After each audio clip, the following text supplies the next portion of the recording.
just back recapping, and then we'll look at the two real fundamental submissions from here. So again, I'm in side control, Carl's boxing hand position here. So from here, when he bridges into me and runs that underhook, there's the profile. It's very hard for me to get into scarf hold when he's flattening his back, you know, because his head's glued to the mat. I'm not trying to get this hand under here. But from there, maybe I'll be loose with this arm and I'll bait him into going for that underhook. Now as he turns on to the side, that gives me the profile I want. The second I get the crook of my arm around his head, my left hand finds the elbow and I'm sitting straight into scarf hold. Okay, making that connection, making that grip. Everything is on the diaphragm choke, keeping him flat on his back. Here, again, more than likely, Carl's going to make a frame, start trying to bring that frame in front. We talked about not pushing straight into it. We want to find the angle. Because when he makes that frame, yeah, just make the frame perfect. If I start driving into this, I can put all my weight in that. But if I find the right angle, I can take it this way very, very easily.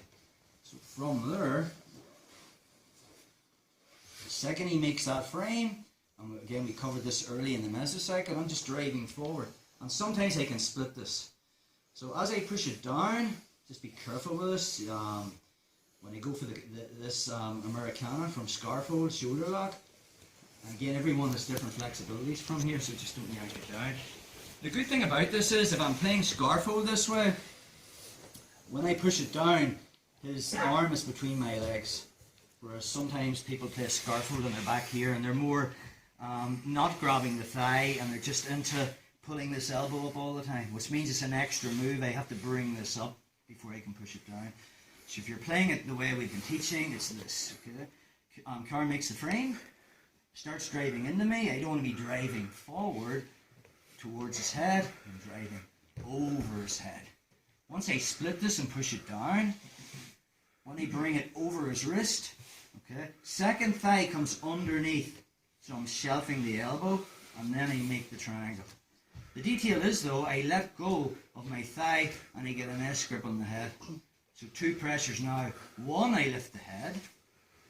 Okay. And two, I engage the hip. Sorry.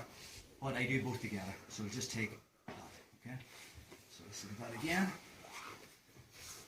So from side control, Carl has his hands in boxing hand position. I have the cross face underhook. As I might bait him into this, so sometimes I'll just keep this loose.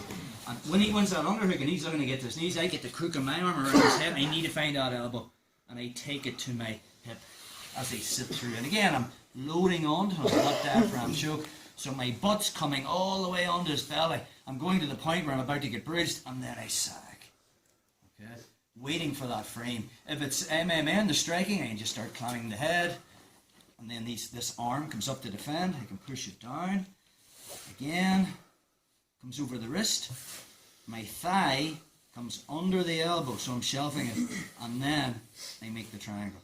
I let go of the leg, get a 10-finger grip here, and now I lift the head as I engage the hip. So practice doing it solo. You have to go a little bit further without moving your hips on the head. Okay. Then if I lift my hip, that's what gets the break. But if I do both together, it takes very little. One more time on that.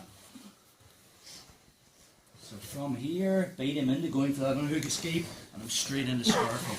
Again, another thing is some people go for that diaphragm choke and they're too high on the body. You have to lift your butt all the way back and put it on his belly. And then sag, lifting the head. This is what I want. Making it uncomfortable, Carl makes that frame. So I'm pushing not into towards him, but over his head. Split this, bring it over the wrist.